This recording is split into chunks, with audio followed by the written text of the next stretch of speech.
Sound check. Okay. तो hello बायोवन परिंदों, कैसे हो आप लोग और आप लोगों की पढ़ाई कैसी चल रही है? आई होप बहुत अच्छी होगी, क्योंकि आप किससे पढ़ रहे हो? आप बायोवन से पढ़ रहे हो। सारी चीज़ें आपको क्लियर होंगी। ठीक है।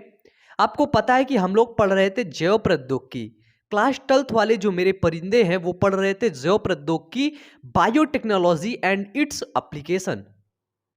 उन बच्चों ने, उन परिंदों ने, बच्चों नहीं कह सकते, परिंदों बोल सकते हैं, क्योंकि जो परिंदों की जो ऊंचाई की उड़ान होती है ना, वो आसमान की होती है। ठीक है। और आप बायोमन के परिंदे हो, आपकी उड़ान ना आसमान तक होगी, और जो आसमान में उड़ता है ना उसको पूरा जमाना देखता है। ओके। चलिए, हम लोग पढ़ रहे थे बायोटेक्नोलॉजी एंड इट्स एप्लीकेशन, जैव प्रौद्योगिकी एवं उसके उपयोग। हम लोगों ने भाग 6 तक बहुत अच्छे तरीके से सारी चीजों को पढ़ लिया था। आणविक निदान क्या होते हैं, ठीक है, और क्या था बताइए, परजीवी जंतु, है ना, इसको पढ़ लिए थे। तो हमने भाग 6 में कुछ चीजें पढ़ा था, बस उसको हम थोड़ा सा रिकॉल करेंगे। रिकॉल नहीं, आपसे क्वेश्चन पूछेंगे, ठीक है। रिकॉल तो आप लोग कर लेना, ठीक है। तो कुछ जो टॉपिक है ना थोड़ा सा कठिन होते हैं, और उन कठिन टॉपिक को हम लोग कैसे हैंडल करते हैं, तो अपन लोग उन कठिन टॉपिक को ना एक बार वीडियो को और देख करके हैंडल करते हैं। यदि जो कठिन टॉपिक आपको नहीं समझ में आए तो आप क्या करेंगे, वीडियो को एक बार और देख लेंगे, ठीक है। साथ में नोट्स को मेरे साथ बनाते चलेंगे। ओके।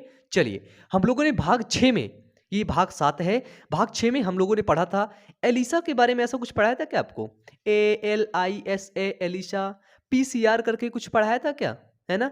तो सबसे पहला क्वेश्चन आपको यहां से बनता है कि PCR की खोज किसने की थी, PCR का फुल फॉर्म क्या होता है। दूसरा क्वेश्चन बनता है कि जो एलिसा होता है, एलिसा किस चीज के लिए किया जाता है और इसका फुल फॉर्म क्या होता है। बस आपसे 2 क्वेश्चन है, आपसे नहीं, मेरे बायोमन परिंदों के लिए, ठीक है। सिर्फ 2 क्वेश्चन है, और ये 2 क्वेश्चन का जवाब वो मुझे नीचे कमेंट बॉक्स में दें। यदि वो इसके पहले का वीडियो नहीं देख पाए ना, पहले के इसके पार्ट, तो वो पार्ट चैनल की प्लेलिस्ट पर दी गई है, और प्लेलिस्ट का लिंक नीचे डिस्क्रिप्शन बॉक्स में मिल जाएगा, कहीं जाने की जरूरत नहीं। यदि आपको मुझसे बात करनी है तो आप लोग मुझसे इंस्टाग्राम में बात कर सकते हैं, ठीक है। चलिए, आज की बातें बहुत हुई, आज अपन लोग क्या पढ़ेंगे ये देख लेते हैं। तो आज अपन लोग जो पढ़ने वाले हैं वो है सबसे लास्ट पॉइंट, और वो है नैतिक मुद्दे, ठीक है। नैतिक मुद्दे क्या होते हैं?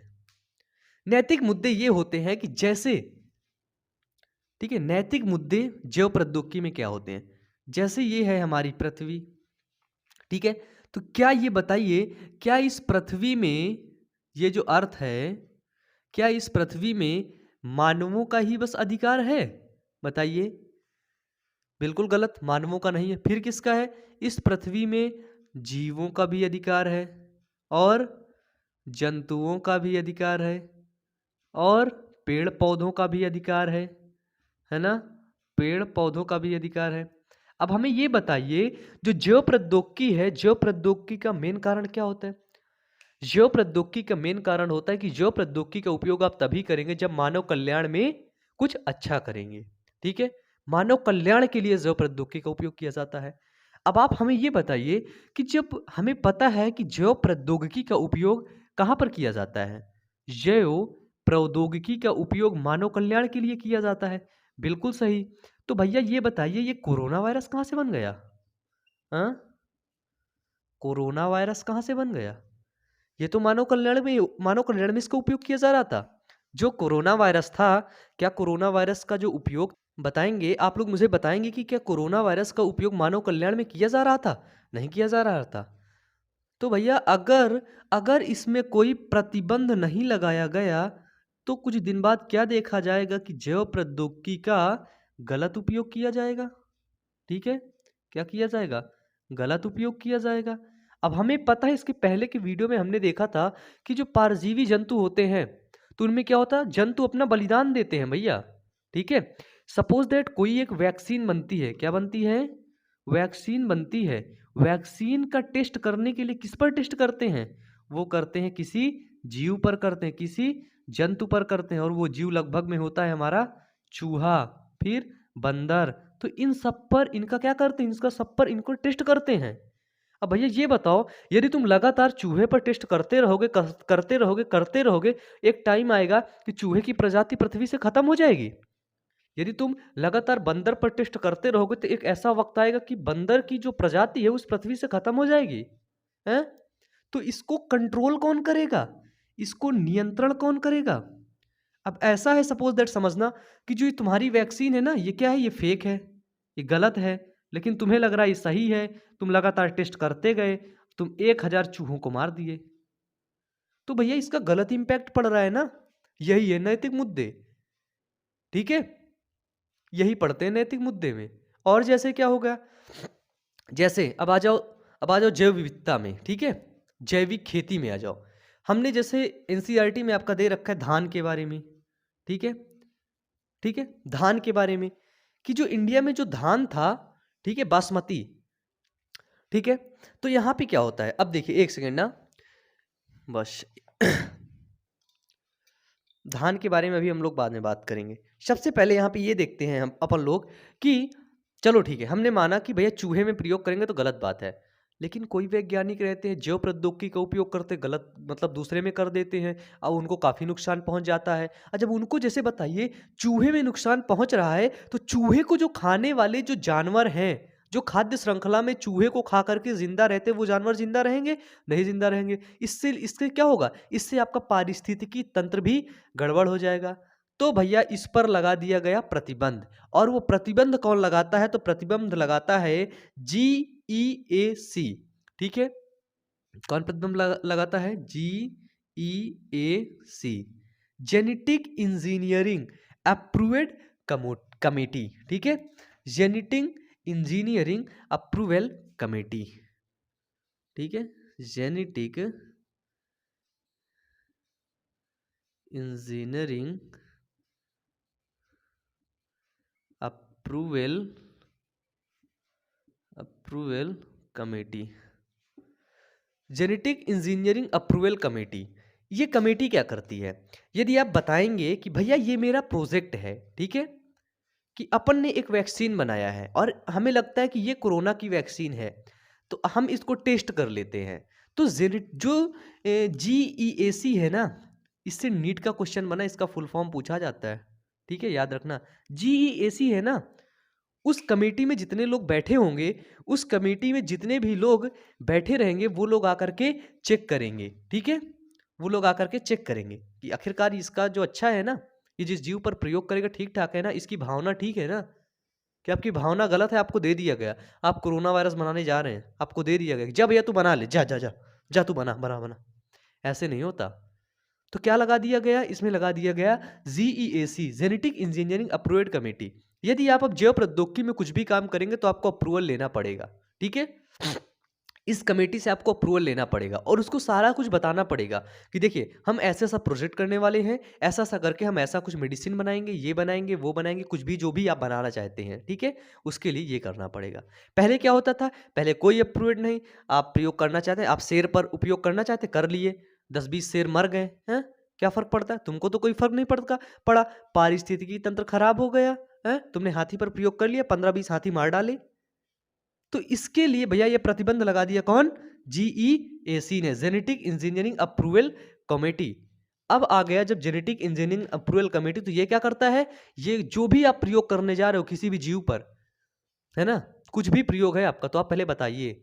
यदि वो DNA का खेल है तो आप DNA का फेरबदल कर रहे हो, तो जैव प्रौद्योगिकी उसमें ला रहे हो, तो उसका रीजन बताइए, क्या कारण है, आप क्यों करना चाहते हैं, ठीक है, ये होता है। तो चलिए अब हम लोग देख लेते हैं कि हमारा NCERT क्या लिखता है, ठीक है। तो हम लोग अब पढ़ेंगे NCERT की स्लाइड को और हम टोटल 1 बाय 1 एक एक चीजें NCERT को समझते हुए, बहुत अच्छे से समझते हुए चलेंगे, ठीक है। NCERT स्लाइड सर इधर दिखाइएगा, ठीक है।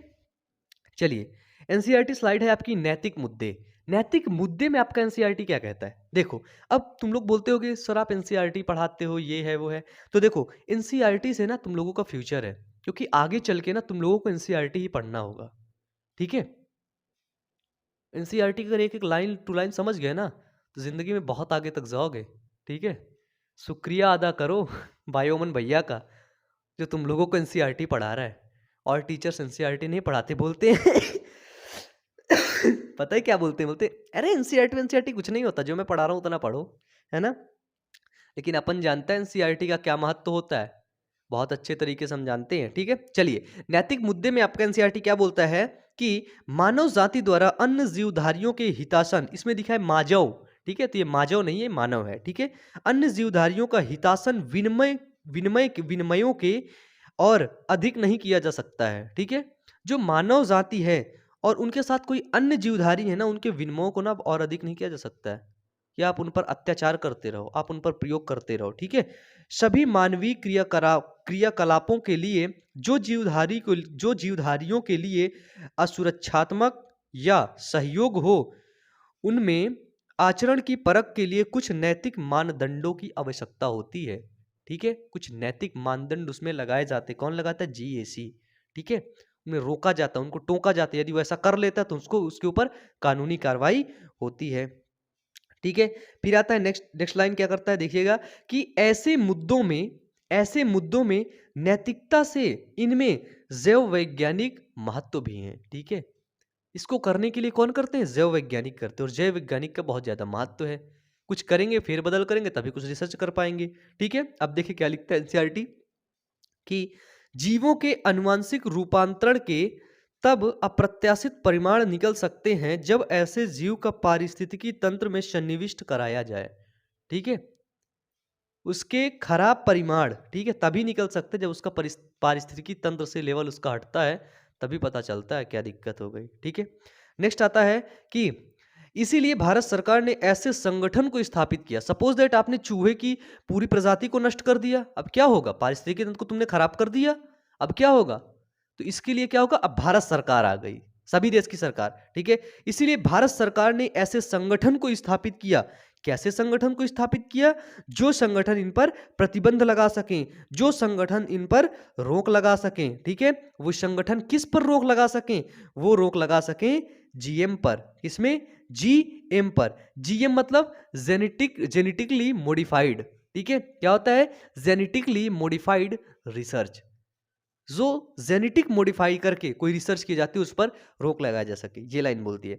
नेक्स्ट लाइन देख लीजिए क्या बोलता है एनसीईआरटी कि जन सेवा का मतलब क्या होता है? कि मानव कल्याण के लिए, ठीक है, मानव कल्याण के लिए। देखो मानव कल्याण एक वर्ड, थोड़ा सा एक कहानी सुना देता हूं आप लोगों को। आप लोगों ने नेपोलियन का नाम सुना है? नेपोलियन, नेपोलियन कोई है ना, वो नहीं था, नेपाल का रहने वाला नहीं था। नेपोलियन फ्रांसीसी क्रांति में फ्रांस का रहने वाला था, ठीक है। जब फ्रेंच रिवॉल्यूशन हुआ था, फ्रांसीसी क्रांति आई थी, नेपोलियन ना बड़ा दिमागदार था और बहुत ताकतवर था, ठीक है।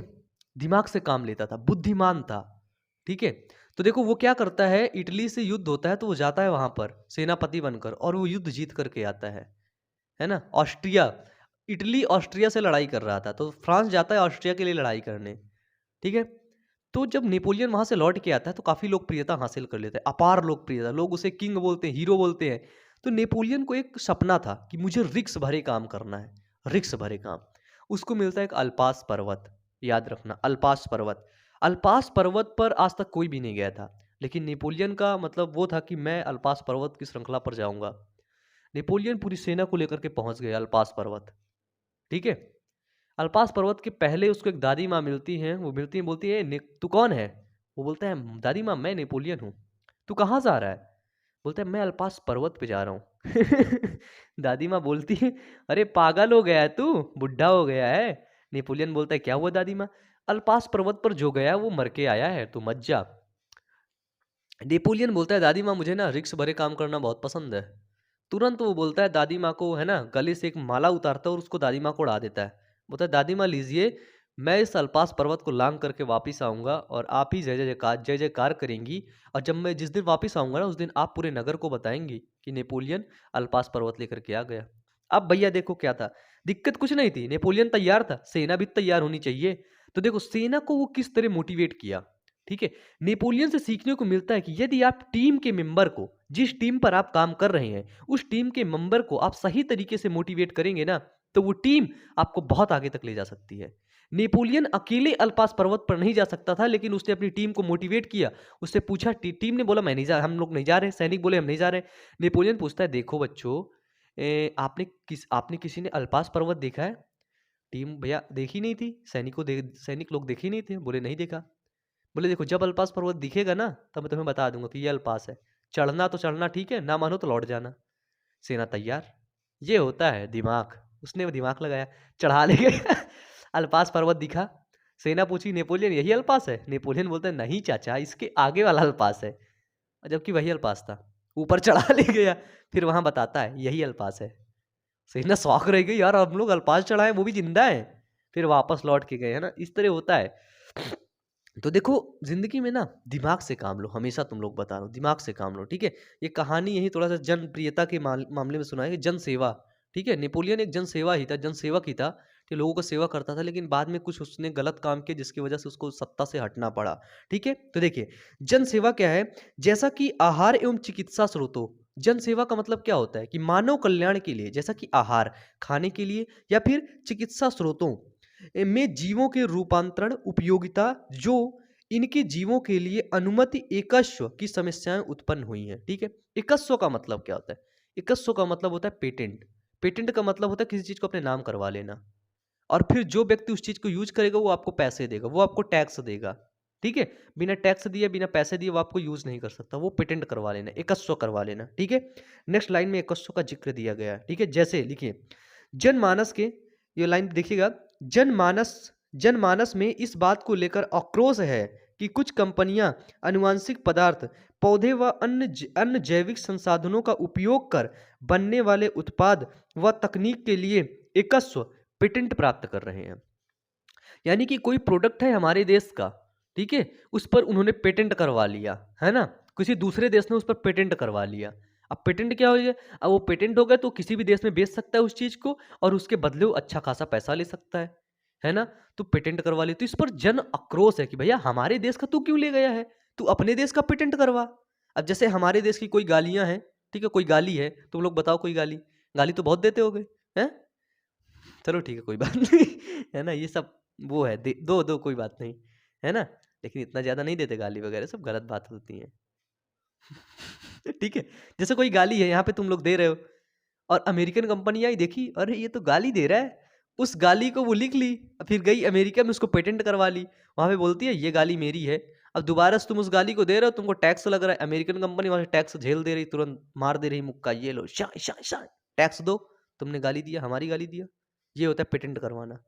अगर वो पेटेंट नहीं, तुम लोग बोल रहे हो भैया हमें का वो पहले से देत आई थी, है ना, गांव की भाषा में ऐसे बोलते, भैया हम एक बहुत पहले से देत आई थी, है ना, कुछ कुछ बोल लेता हूँ मैं भी, ऐसा नहीं हूँ, ठीक है। तो अब क्या होगा, अब जैसे बता दिए कि भैया इस चीज का हम वो पहले से दे रहे हैं, ये गाली हमारी है, कैसे पता? क्योंकि ये किताबों में लिखी है गाली, है ना, हम बचपन में स्कूल जाते थे, किताबों में लिख रखे हैं, 100 साल पहले हमारे पापा लोग भी लिख रखे हैं ये गाली, तभी हम लोग दे रहे हैं, अच्छा ठीक है, तब लोग उसको जाने। तो तुम्हारे देश की गाली कोई दूसरा कोई चुरा ले गया, गलत बात ना, तुम्हारे देश के लोग गुस्सा हो गए ना, यार हम गाली दे रहे हैं, टैक्स लग रहे हैं, हमारी देश की गाली चुरा के गया है, तो ये क्या हुआ, जन आक्रोश हुआ, ठीक है। तो ये गाली से मतलब समझाने का था, ठीक है। अब जैसे यहाँ का कोई भी चीज है, कोई भी प्रोडक्ट है, हमें पता है कि जो नीम है, नीम की पत्तियों से दातून किया जाता है। अब क्या किया, अब नीम की पत्तियों से अमेरिका वालों ने कुछ और बना दिया, सॉरी अमेरिका का नाम मैं नहीं ले सकता एग्जैक्ट, किसी दूसरी देश वाले ने कुछ और बनाया और बोला ये हमारा प्रोडक्ट है, उसने पेटेंट करवा लिया अपने नाम। यदि हम अब उस प्रोडक्ट को बनाएंगे तो हमको टैक्स देना पड़ेगा, पैसे देना पड़ेगा, और उसको भारी पैसा देना पड़ेगा। लेकिन हमें पता था कि भैया नीम से हम दातून कर सकते हैं, जैसे कोलगेट आ रहा है, कोलगेट नीम, ठीक है, लेकिन हमारे पुराणों में भी लिखा है कि नीम से हम लोग दातून कर सकते हैं, लेकिन उसने पेटेंट करवा के रखा है अपने नाम, जिससे क्या वो जन आक्रोश दिखा, ठीक है। देखिए पेटेंट प्राप्त कर रहे हैं, जबकि यह बहुत समय पहले से विकसित व पहचानी जा चुकी है, और किसानों तथा विशेष क्षेत्र या देश के लोगों द्वारा इसका उपयोग किया जा रहा है। जैसे कोई देश है, कोई सभ्यता है, सपोज दैट भारत है, पाकिस्तान है, चीन है, नेपाल है, बांग्लादेश है, जितने भी देश हैं, ठीक है, उन देश पे कोई एक जो मतलब क्या बोलते हैं परंपरागत, ठीक है, जो बहुत पहले से प्राचीन काल से कुछ चीजें चली आई हैं, और उन चीजों पर कोई आकर हस्तक्षेप कर रहा है, उन चीजों को कोई पेटेंट करवा ले रहा है, तो आप उस पर हस्तक्षेप कर सकते हैं, ठीक है। ये होता है पेटेंट करवाना। अब जैसे आपके यहाँ का कोई है ना, ले लिया आपने दाल, उस दाल को क्या किया, उस दाल को किसी अमेरिकन कंपनी ने या किसी चाइनीज कंपनी ने अपने नाम पेटेंट करवा लिया, तो वो दाल आप जब खरीदोगे ना तो टैक्स देकर खरीदोगे उससे, ठीक है, ऐसा होता है। लेकिन वो दाल कहाँ की थी, दाल इंडिया की थी, अब हमें टैक्स देना पड़ रहा है, हमें तो खलेगा ना भैया, खलेगा ना, बिल्कुल खलेगा, तो क्यों पेटेंट करवाए, इसके लिए भी एक रूल आया है, ठीक है। चलिए देखिए अब पेटेंट क्या हुआ इंडिया में? इंडिया में मेन पेटेंट हुआ धान। अब ये बताइए, इंडिया में जब चावल का नाम आता है तो अधिकतर बच्चे बोलेंगे हम बासमती चावल ही खाएंगे। अगर हमका बासमती चावल ना मिला तो हम कुछ खाना नहीं खाएंगे, है ना? हमारे मतलब एक हमारे गांव में एक लड़की थी, लड़की क्या, मेरे मामा की लड़की है, ठीक है। है ना? तो बहन ही है मेरी। तो वो पहले जब पहले छोटी सी थी, है ना, इतना छोटा सा, तो वो बोलती थी कि बासमती नहीं बोल पाती थी, तो उसको बोलती श्रीमती, बोलती थी मैं श्रीमती का चावल खाऊंगी, है ना? तो हमें पता है कि भैया जो बासमती है, जो श्रीमती है, श्रीमती नहीं, बासमती, बासमती का चावल अपन लोग बहुत पहले से यूज करते आए हैं। लेकिन एक कंपनी आई, यहाँ देखी बासमती बहुत अच्छा है, वाह ब्रांड है बहुत अच्छा, इसको ले चलो। उसको ले गई अपने देश। अब वहां पे उसको करवा ली पेटेंट, उसको अपने नाम पेटेंट करवा लिया। तो अब अपन लोग जब बासमती खरीदते हैं तो उसका पैसा देते हैं, उसका टैक्स देते हैं, ठीक है। अब अपन लोग ने विरोध कर दिया कि भैया बासमती यहाँ का है, ठीक है, तू टैक्स वो करवा लिया है, पेटेंट करवा लिया अपने नाम, इसको वापस कर, वापस कर, तुरंत कर, तुरंत कर। अब ऐसे बोल के तो कर देगा वो? बिल्कुल नहीं करेगा वो, क्योंकि वो अपने नाम पेटेंट करवा के रखा है। जो चीजें, जैसे थॉमस एल्वा एडिसन ने क्या बल्ब अपने नाम पे से पेटेंट करवा के रखा है, ठीक है। लाइट, बिजली का बल्ब, जब कोई बिजली का बल्ब बनता है ना, तब उनके नॉमिनी से या उनसे, एल्वा एडिसन तो रहे नहीं, एल्वा एडिसन जिसने अपने नॉमिनी में रखा था, उनसे जाकर के पहले वो साइन करवाता है कि सर मैं एक बल्ब बनाना चाहता हूँ, क्या आपका वो है? यदि आप चाहें तो मैं एक बल्ब बनाऊं ऐसा।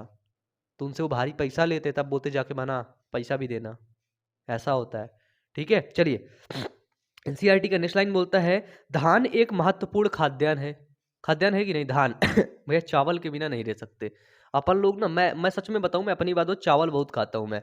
और हमें कुछ दो चाहे ना दो, लेकिन चावल दे दो, ठीक है। तुम लोग घर कभी आओ ना तो चावल जरूर देना अपन को, चावल बना के रखना, ठीक है। ठीक है यार, बना देना तुम लोग। नहीं, मैं बना लूंगा, किचन बता देना, मैं बना लूंगा, कोई दिक्कत नहीं होगी, ठीक है। चलिए देखिए, यहाँ पे देखिए, पढ़ लेते हैं ना पहले। देखिए लास्ट लाइन है, धान एक महत्वपूर्ण खाद्यान्न है जिसके बारे में हजारों वर्षों से पूर्व एशिया के कृषि के इतिहास में वर्णन मिलता है, ठीक है। बहुत पहले से धान का वर्णन मिलता है, लेकिन क्या होता है, एक अमेरिकी कंपनी ने पेटेंट करवा लेता है इसको अपने नाम। एक अनुमान के अनुसार केवल भारत में धान की लगभग 20 लाख किस्में पाई जाती हैं। 20 लाख पौधे नहीं, 20 लाख किस्में, 20 लाख वैरायटियां, यानी कि वो सॉरी 20 लाख नहीं, 2 लाख, सॉरी सॉरी सॉरी, बहुत बड़ा वाला सॉरी, सबसे बड़ा वाला सॉरी, ठीक है। यानी कि 2 लाख किस्में मिलती हैं धान की अपने इंडिया में 2 लाख से ज्यादा, 2 लाख की किस्में मिलती हैं धान की। भारत में की जो धान विविधता है वो विश्व की सर्वाधिक, ठीक है, क्या है, विश्व की सर्वाधिक, नेक्स्ट स्लाइड, विश्व की सर्वाधिक विविधता में एक है, ठीक है। जितनी भारत में धान की विविधता पाई जाती है ना, जितनी मेर के धान, जितनी वैरायटी के धान मिलते हैं ना, उतना विश्व में नहीं मिलते, ठीक है। फिर आता है बासमती धान अपनी सुगंध व स्वाद के लिए मशहूर है, ठीक है। जो बासमती धान है ना, वो अपनी सुगंध के लिए और स्वाद के लिए बासमती धान मशहूर है। और इसकी 27 पहचानी गई किस्में भारत में उगाई जाती हैं। लगभग 27 किस्में ऐसी हैं जो पहचानी गई हैं, जिनका किताबों में लिखा है, वर्णन है, ठीक है, वो भारत में उगाई जाती हैं। पुराने ग्रंथों, लोक साहित्य व कविताओं में बासमती का वर्णन मिलता है, ठीक है। पुराने ग्रंथों में, आदि चीजों, आदि जगहों पर क्या होता है, बासमती का वर्णन अपन लोगों को देखने को मिलता है, ठीक है। फिर देखते हैं नीचे, जिससे यह पता चलता है कि यह कई सौ वर्ष पहले से भारत में उगाया जा रहा है, ठीक है। फिर एक अंडरलाइन है, देखिएगा, वर्ष 1977 में, वर्ष 1977 में एक अमेरिकी कंपनी ने, अंडरलाइन है, ठीक है, एक अमेरिकी कंपनी ने बासमती धान पर अमेरिकन एकस्व व ट्रेडमार्क कार्यालय द्वारा एकस्व अधिकार प्राप्त कर लिया, ठीक है। बासमती धान को उसने एकस्व करवा लिया, एकस्व अधिकार प्राप्त कर लिया, किससे, अमेरिकन एकस्व ट्रेडमार्क कार्यालय द्वारा, ठीक है। उसको अपने नाम पेटेंट करवा लिया, ठीक है। अब देखो, अब हुआ लफड़ा। इससे कंपनी बासमती की नई किस्मों को अमेरिका व विदेशों में भेज सकती थी। बासमती की कई किस्में तैयार कर ली, वो अपने नाम पेटेंट करवा ली। जब वो अपने नाम पेटेंट करवा लेगी तो क्या होगा, वो उस पर रिसर्च करेगी खुद पर, उसको कोई पैसा नहीं देना पड़ेगा, उसको वो बोलेगी भैया ये मेरे नाम पेटेंट है, ये मेरा सामान है। अब अपने सामान में कोई पैसा थोड़ी ना देगा, बताइए। अब आप एक चेयर लाते हैं, चेयर का एक बार पैसा दे आते हैं, एक बार कुर्सी दे आते हैं। जैसे सपोज दैट मेरे स्टूडियो में जो मेरा चेयर है बैठने के लिए, वो उधर सामने है, ठीक है। उस चेयर पे मैं बैठता हूँ, उस चेयर का प्राइस जो भी है मार्केट में, ठीक है, 5,000 6,000 रुपए। उसका मैंने टैक्स दे आया। अब ऐसा तो है नहीं कि मैं डेली उस पे बैठूंगा, डेली टैक्स दूंगा, हैं, डेली उसको मैं इधर उधर घुमाऊंगा, नाचूंगा, डेली उसका टैक्स दूंगा, ऐसा तो है नहीं ना। तो उसका एक बार पेटेंट हो गई, वो एक बार अपन ने खरीद लिया तो वो हमेशा अपने लिए, ठीक है। तो देखो यहाँ पे क्या लिख गया, यहाँ पे लिखा दिख रहा है कि भारतीय किसानों को किस्मों से विकसित, वो सॉरी, अमेरिकन एकस्व ट्रेडमार्क कार्यालय द्वारा इसको एकस्व अधिकार प्राप्त कर लिया। इसको क्या किया, इसको एकस्व करवा लिया, इसको अपने नाम पेटेंट करवा लिया। अब लफड़ा होता है, इससे कंपनी बासमती की नई किस्में अमेरिका व विदेशों में हर जगह बेच सकती थी। फिर आया, बासमती की यह किस्म वास्तव में भारतीय किसानों की किस्मों से विकसित की गई है, ठीक है। बासमती की जो यह किस्म है वो भारतीय किसानों की किस्मों से विकसित की गई है। भारतीय बासमती को अर्ध बौनी किस्मों के संकरण कराकर नई खोजी गई यह नई उपलब्धि का दावा किया गया है। अब आता है एकाधिकार। एकाधिकार के लागू होने के बाद इस एकाधिकार के तहत अन्य लोगों द्वारा बासमती का विक्रय प्रतिबंध हो सकता था, ठीक है। इंडिया के लोगों ने इसको विक्रय लगा दिया कि भैया देखो ऐसी ऐसी बात है, ये बासमती अपन का है, इसको पैसा वैसा नहीं देंगे तुमको, कि तुम्हें लगे अमेरिकन कंपनी है, ठीक है, तुम्हें पैसा देंगे, नहीं देंगे। इस पे एक अधिकार उन्होंने कायम कर लिया। अब देखिए नीचे क्या होता है, बाई पायरेसी क्या होती है। बाई पायरेसी का मतलब चुराना, ठीक है। कैसे चुराना, सपोज दैट ये बताओ, जैसे जैसे मैं ये लेक्चर है, जो हमारा ये लेक्चर चल रहा है बायोटेक्नोलॉजी, बायोटेक्नोलॉजी को हम बता दिया कि आज से मैं बायोटेक्नोलॉजी पेड पढ़ाऊंगा, ठीक है। मैंने एक दो वीडियो बना के यूट्यूब पे फ्री में डाल दिया। अब मैं बोल दिया कि जो बच्चे मुझे 10,000 रुपये देंगे उनको मैं सिर्फ बायोटेक्नोलॉजी पढ़ाऊंगा, बाकी फ्री में मैं बायोटेक्नोलॉजी नहीं पढ़ाऊंगा। जबकि ऐसा नहीं करूंगा, समझाने के लिए बता रहा हूँ, ठीक है। तो क्या किया, मेरे से 500 बच्चे पढ़ रहे हैं, उनमें से एक बच्चा ऐसा किया कि मेरे वीडियो को चुरा रहा है डेली। अब वो चुरा चुरा कर यूट्यूब पे फ्री में डाल रहा है, ठीक है। तो अब क्या होगा, वो बाई पेरेसी कर रहा है, ठीक है। अब मुझे पता चल गया, अच्छा ये डाल रहा है, मैंने पता किया कौन डाला, ये डाला, चल ठीक है, तेरे नाम मुकदमा दायर करवा दिया, केस कर दिया कोर्ट में। और जब केस किया, भाग गए तुम यहाँ से। रोते रोते फिरोगे, भैया बायोमन ने केस कर दिया। ये तो बाई पारेसी, मतलब चुरा के किसी चीज को कर रहे हो, ठीक है। कोई चीज आए, देखा अच्छी लगी, चुरा ले गए, हाँ? पहले बचपन में मेरी आदत थी, मुझे याद है कि छोटे छोटे बच्चे थे यार अपन लोग, 3 4 5 5 6 6 साल 6 7 साल के। तो वहाँ पे क्या होता था, मेरी आदत थी कुछ सामान जो मुझे पसंद आता मैं उठा लाता था, कोई मुझे दे चाहे ना दे, सामान पसंद आए तो उठा लाए। जो खिलौने खिलौने होते थे ना, बचपन में मैं काफ़ी खिलौने किसी सबके घर लोगों से उठा लाया करता था। जाता था, देखता खिलौना पसंद आया, अपन गायब। खिलौना भी गायब, वो भी गायब, हम भी गायब। वहाँ ढूंढ रहे हैं, भैया कहाँ गया वो लड़का, कहाँ गया भैया, देखे खिलौना भी नहीं है, मतलब समझ गए कि वही लेके वो निकल गया, ठीक है। तो ये तो भाई पेरेसी, मतलब कोई चीज़ चोरी करो निकल लो। अब भैया मैं क्या करता, मतलब मैं सोचो कह रहा हूँ, मैं वो खिलौना को लेगा, उस खिलौना को पेटेंट करवा ले, उस खिलौने में नाम लिखवा देगा, ये खिलौना मेरा है। अब जो खिलौना तुम मांगोगे, तुम बोलोगे नहीं यार मेरा खिलौना है, तो वहाँ पर केस कर दूंगा, तुम्हारा कैसे हुआ, ये मेरा नाम लिखा है, मेरा खिलौना है।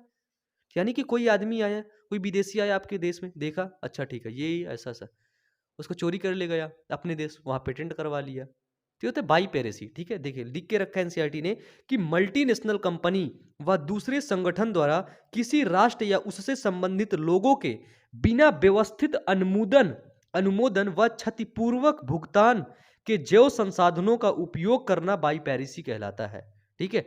बाई पेरेसी का मतलब जो जैव संसाधन है, जैव संसाधन मतलब फल फूल हो गए हमारे, ठीक है, हल्दी हो गया, जो हमारी प्राकृतिक चीजें हैं और जो हमको पहले से मिली हैं, ठीक है, परंपरागत हैं, उन पर अगर वो कोई हस्तक्षेप करता है, उन पर कोई चुरा करके ले जाकर अपने नाम पेटेंट करवाता है, तो बाई पेरेसी होती है। और बाई पेरेसी एक कानून भी है, उसके तहत हम उस कंपनी पर, उस देश पर मुकदमा भी कर सकते हैं, ठीक है। चलिए नेक्स्ट आता है, बहुत सारे औद्योगिक राष्ट्र आर्थिक रूप से काफी संपन्न हैं, ठीक है। बहुत ढेर सारे जो औद्योगिक राष्ट्र हैं वो आर्थिक रूप से काफी संपन्न हैं, लेकिन जिनके पास जैव विविधता एवं पारंपरिक ज्ञान की कमी है, जैसे इंडिया, यहाँ पे ज्ञान की कमी है, ठीक है। लोग पढ़ते नहीं है, लोग पढ़ना नहीं चाहते हैं। अभी मैं कहता हूँ, मैं चौराहे पे खड़े होकर कोई ज्ञान की बातें बताने लगूँ ना, कोई नहीं आएगा और कोई मेरी बातों पर ध्यान नहीं देगा। वहीं चौराहे पर खड़े होकर मैं गाली बकना शुरू कर दूँ ना, इधर उधर कहना शुरू कर दूँ ना, 100 लोगों की भीड़ खड़ी हो जाएगी। इसका क्या मतलब होता है, इसका साफ से मतलब यही होता है कि इंडिया में अज्ञानता भरा पड़ा है और ज्ञानता के लिए ना लोगों के पास टाइम नहीं है।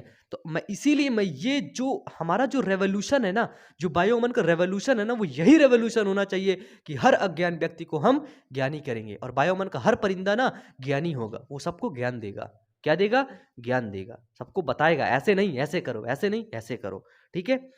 फिर आता है, ये आप लोग पढ़ लीजिएगा, इसको बड़ा सिंपल है, सबसे नीचे वाला लाइन आप लोग देख लीजिए, ठीक है, कि विकसित व विकासशील राष्ट्रों के बीच अन्याय, अपर्याप्त क्षतिपूर्ति व लाभों की भागीदारी के प्रति भावना विकसित हो रही है। ठीक है, जो विकसित देश है वो क्या कर रहे हैं, अविकसित देश से, ठीक है, अविकसित राष्ट्रों से कहीं ना कुछ ले आ रहे हैं अपने देश में, पेटेंट करवा करके, ये करवा के सब चीजें बेच रहे हैं। ठीक है, उससे क्या भागीदारी की भावना विकसित हो रही है। इसके कारण कुछ राष्ट्रों ने अपने जैव संसाधनों व परंपरागत ज्ञान का बिना पूर्व अनुमति का उपयोग प्रतिबंध के लिए नियमों को बना रहे हैं। ठीक है, जैव परंपरागत के लिए वो अब नियम बना रहे हैं कि अब हमने ये नियम रख दिया, अगर तुम ऐसा करोगे तुम्हारे नाम केस कर देंगे, FIR कर देंगे। ठीक है, कोर्ट में ले जाएंगे तुमको। नीचे वाली लाइन पढ़िए कि भारत में भी ऐसा हुआ है कि भारत के जो जैसे धानी चोरी कर ले गए, है ना, उसको अपने नाम पेटेंट करवा लिए। अब दोबारा से ऐसा नहीं होगा, अब कानून आ गया है, अब आओ आओ कुछ चोरी करने बताते हैं, आओ, मैं तो बुला रहा हूँ, आ जाओ, आओ बताते हैं, केस है, ऐसा केस लगाएंगे ना तुम्हारी 7 पुश्ते भी ना चोरी करना छोड़ देंगी। ठीक है ना, चलिए नेक्स्ट लाइन बोलते हैं एनसीईआरटी का कि भारतीय संसद ने हाल ही में भारतीय एकस्व बिल, इंडियन पेटेंट बिल में दूसरा संशोधन पारित किया है। ठीक है, इंडियन जो पेटेंट बिल है ना, इंडिया पेटेंट बिल, यदि आप इंडियन से कुछ चीज ले जा रहे हैं, उसको पेटेंट कर रहे हैं ना, उसके लिए भारी पैसा आप हमको देना पड़ेगा, और नहीं दे रहे हो तो हम पेटेंट नहीं करवाने देंगे उस चीज को। ठीक है, इंडियन पेटेंट बिल में संशोधन पारित किया है जो ऐसे मुद्दों को ध्यानार्थ लेगा जिसके अंतर्गत एकस्व नियम संबंधी आपातकालिक प्रावधान व अनुसंधान व विकासीय प्रयास शामिल है। ठीक है, कोई अनुसंधान है, कोई रिसर्च हो रही, उस रिसर्च पर आप लोग आए, देखें, ठीक है, उसको अपने नाम पेटेंट करवा ले गए, मतलब तुम भीम बन गए, तुम ज्ञानी बन गए, और अपन लोग इंडिया के लोग कीचड़ का कीचड़ रह गए। ऐसा नहीं करने देंगे अब। ठीक है, अब हम लोग होशियार हो चुके हैं, हम लोग पढ़ चुके हैं। ठीक है, खान सर जैसे लोगों का जन्म हो चुका है, सारे लोगों को संविधान पढ़ा रखे हैं। ठीक है, हमें भी संविधान बहुत पता हो गए, तो पता है कोई भी ज्यादा इधर उधर किया ना, तुरंत उसको बताते हैं ऐसा ऐसा करके ना, ऐसा केस करेंगे ना, उठने नहीं देंगे। ह्यूमन राइट्स हैं हमारे पास और आपके पास भी। सोचो, एक छोटी सी बात बताऊं, बस आपका चैप्टर खत्म हो गया। ठीक है, चैप्टर यहीं पर क्लोज है। एक छोटी सी बात बताऊं, यदि आप देखो, तेल, पाउडर, क्रीम, लड़कियों के लिए, लड़कों के लिए भी वो भी लगाते, क्रीम पाउडर लगा सच के बाहर निकले, और तुमको किसी व्यक्ति ने बोल दिया यार तुम घटिया दिख रहे हो, अच्छे नहीं दिख रहे हो, तुम्हें गुस्सा आ गया, तुम उसके ऊपर केस कर दो, केस कर दो उसके ऊपर, केस कैसे हो सकता है?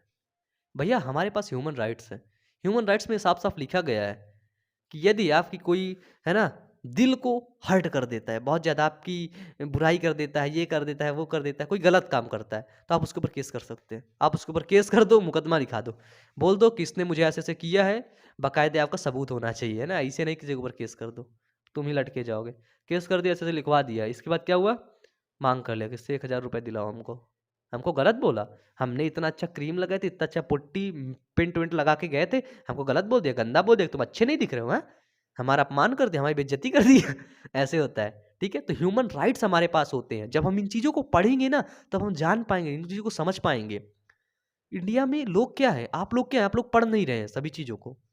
ठीक है, सभी चीज़ों को पढ़िए, उनके बारे में जानने का प्रयास करिए। ठीक है, तो ये चैप्टर जो बायोटेक्नोलॉजी है, ये आज का यहीं पर खत्म होता है, चैप्टर ही पूरा आपका क्लियर हो गया है। ठीक है, जो छोटे छोटे क्वेश्चन है, वो क्वेश्चन अब आएंगे इसी चैनल पर, और वो क्वेश्चन आपको चैनल की प्लेलिस्ट पर देखने को मिलेंगे। ठीक है, तो पढ़ते रहो, मेहनत करते रहो, और हमेशा अपने दिमाग में बैठा करके रखो कि इस दुनिया में ना, यहाँ पर कुछ बड़ा करना है। इतने छोटे के लिए नहीं अपन लोग पैदा हुए हैं कि इतने छोटे में रह करके मर जाएंगे, चले जाएंगे, नहीं, कुछ बड़ा करके जाएंगे, ताकि हमारे लोगों का नाम ना इतिहास में रहे, और लोग देखें अपन लोगों का नाम। ठीक है, तो तुम लोग बड़े ड्रॉप से जिधर भी रहना ना, बड़े खुशी से बताना बायो अमन से पढ़ के आए हैं, हल्के में ना लेना, तौल देंगे तुमको, जिस तराजू में तुम तौल रहे हो ना, उसी तराजू में तुमको तौल के ना चले जाएंगे। ठीक है, अब पढ़ो लिखो मेहनत करो, कोई भी दिक्कत है ना तो बायोमन तुम लोगों के साथ है। हमारा दूसरा चैनल बायोमन मोटिवेशन पर भी जाओ, मोटिवेशनल वीडियोस को देखो। तो चलिए ठीक है, बहुत बातें हुई, कोई दिक्कत है इंस्टाग्राम पे बताना, ये चैप्टर खत्म हुआ 12th वाले, अब खुशी हो जाओ। ठीक है, अब सभी लोग नीचे मेरे को कॉन्ग्रेचुलेशंस बोलेंगे, सभी बच्चे बोलेंगे। ठीक है, सभी बच्चे, मैं सभी का वेट करूंगा। ठीक है, वेट करूंगा, बायोमन वेट कर रहा है तुम लोगों का। अब वीडियो को लाइक कर दो, नीचे सर बोल दो कॉन्ग्रेचुलेशन भैया, आपने खत्म कर दिया इतने कठिन चैप्टर को इतने आसान तरीके से। ठीक है, इतना बोल दो। चलो ठीक है, पढ़ते रहो, मेहनत करते रहो, किसी भी प्रकार की दिक्कत के लिए बायोमन आप लोगों के साथ है। ठीक है, wish you all the best, thank you.